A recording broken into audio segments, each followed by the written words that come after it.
धुंधकारी प्रेत को मोक्ष देने के लिए गोकर्ण ने कथा कही आषाढ़ शुक्ल में।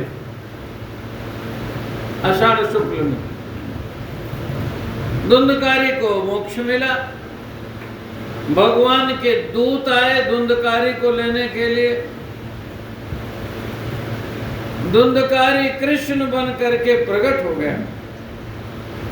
सबने कृष्ण कन्हैया के रूप में धुंधकारी का दर्शन किया। सब लोग कन्हैया जान करके प्रणाम करने लगे। धुंधकारी ने कहा, देखो कथा की महिमा, कथा सुन करके आज मैं कृष्ण हो गया तो मुझे आप लोग प्रणाम कर रहे हो। मैं वही धुंधकारी हूं जिसका नाम सुन करके लोग कांप उठते थे।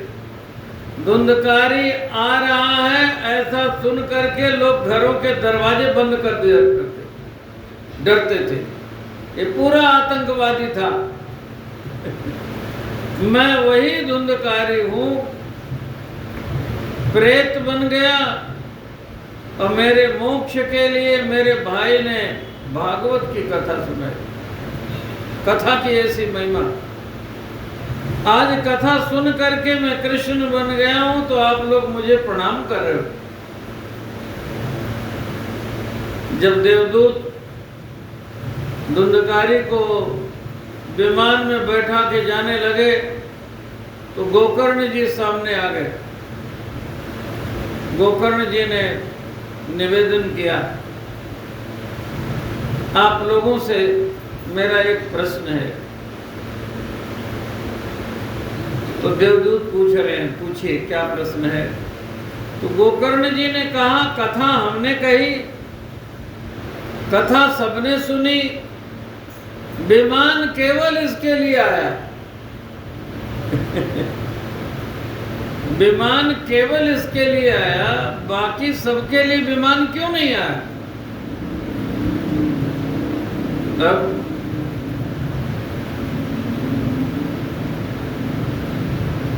जो बात बताई भगवान के दूतों ने, वो बात हमारे बड़े काम की है। बहुत ध्यान से सुनिए आप लोग। देवदूतों ने कहा, कथा इसी ने सुनी, बाकी ने कथा नहीं सुनी। क्यों? कहा, कथा में तो लोग बैठे रहे लेकिन उनका मन कथा में नहीं बैठा था। तो इसका मन क्यों बैठा था? तो कहा, इसका मन कथा में इसलिए बैठा था, ये प्रेत योनि से छुटकारा पाने के लिए छटपटा रहा था। ये प्रेत बन गया और प्रेत योनि से छुटकारा पाने के लिए छटपटा रहा था, कैसे मैं छूटूं? बहुत कष्ट होता है प्रेत योनि में। तो ये बड़े प्रेम से कथा सुन रहा था। ये कथा में भी बैठा था, इसके अंदर कथा बैठ रही थी। ये कथा पूरी सुन रहा था, ये कथा पी रहा था। और इसने कथा पूरी सुनी और सुन करके इसने मनन किया। प्रेतेन मननम कृतम, ये कथा सुनने का ढंग है। मन लगा करके कथा सुननी चाहिए। कथा में मन अवश्य लगना चाहिए। ये बताया। गोकर्ण जी ने कहा, अब सावन में फिर हम कथा कहेंगे और सब लोग वैसे ही कथा सुनो जैसे कि बताया है इन्होंने। कथा सुनने का जो ढंग बताया है, कथा अंदर बैठनी चाहिए, बैठनी चाहिए, बैठनी चाहिए। कथा बैठ जाए, है ना? कथा को एकदम से बैठाओ प्रेम से। बीच बीच में ये जो कीर्तन करते हैं ना, कीर्तन करते हैं, जय जयकार करते हैं, कुछ ये कथा बैठाने का ढंग है। मथुरा के 2 पंडा भोजन कर रहे थे। तो एक पंडित बीच बीच में पानी पी रहा था। तो दूसरे ने पूछा, भोजन करने आया है कि पानी पीने आया है? उसने बगल बैठे वाले को एक मुक्का लगाया, भोजन कर, पानी क्यों पी रहा? उसने कहा, पानी पी करके भोजन मैं बैठा रहा हूं। तब दूसरा मुक्का लगाया, इतनी बढ़िया बात थी तो हमको क्यों नहीं बताया?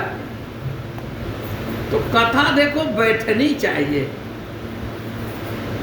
और गोकर्ण जी ने कहा कि हम फिर कथा कहेंगे, सभी लोग कथा फिर से सुनो। तो सब लोग फिर से कथा सुने। और ये सावन वाली जो कथा चली है और सबने कथा सुनी है, तो अब के दूत नहीं आए।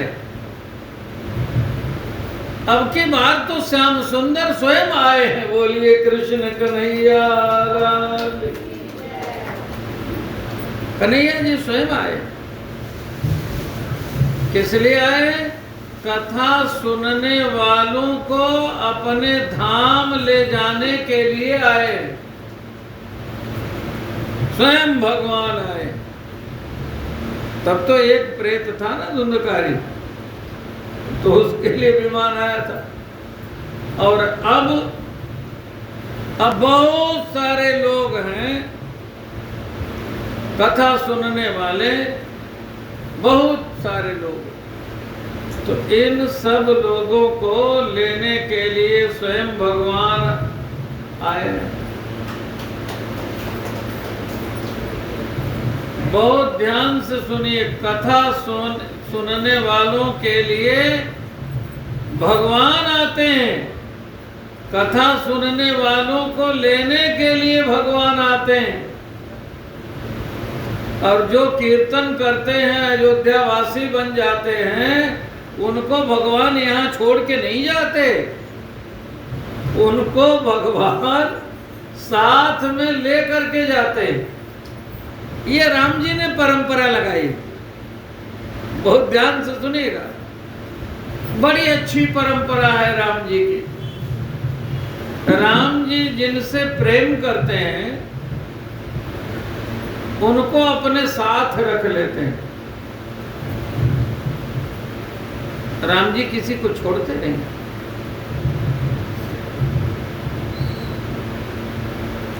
राम जी जैसा प्रेम करने वाला कोई है ही नहीं।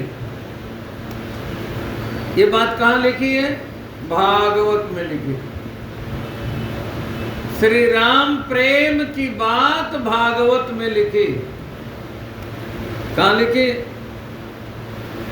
कहा जो कथा सुनने वाले लोग हैं उनको ले जाने के लिए भगवान दिव्य विमान लेकर के आए। भगवान का जो विमान होता है ना, उसकी दिव्यता ये है, उसमें जितने लोग बैठ जाएं उसके बाद एक सीट खाली हो जाए। जितने लोग बैठ जाएं, सब लोग बैठे हैं तो 101 सीट, 1000 लोग बैठ जाएं तो 1001 सीट, 11000 बैठ जाएं तो 11001 सीट। एक सीट बढ़ती जाती है जितने लोग होते। भगवान ऐसा क्यों होता है? ऐसा इसलिए होता है कि चाहे जितने लोग बैठ जाएं, ऐसा वो दिव्य विमान है भगवान का। वो विमान लेकर के कन्हैया जी आए। बोले कृष्ण कन्हैया लाल की।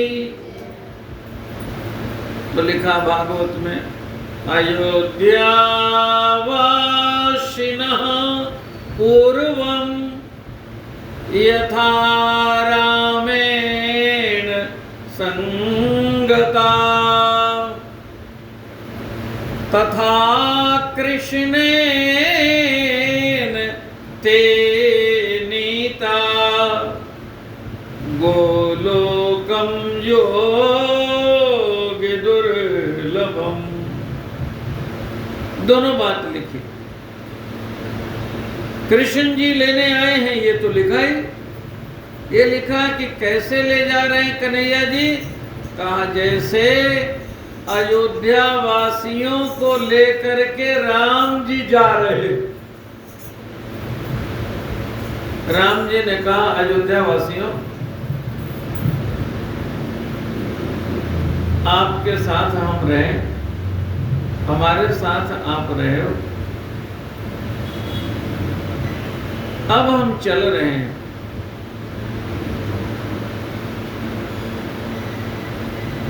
सबने कहा हम भी आपके साथ चलेंगे। तो भगवान ने कहा मैं आपको छोड़ के थोड़ी जा रहा हूं, चलिए मेरे साथ। सबको साथ लेकर के भगवान चले। सब लोग भगवान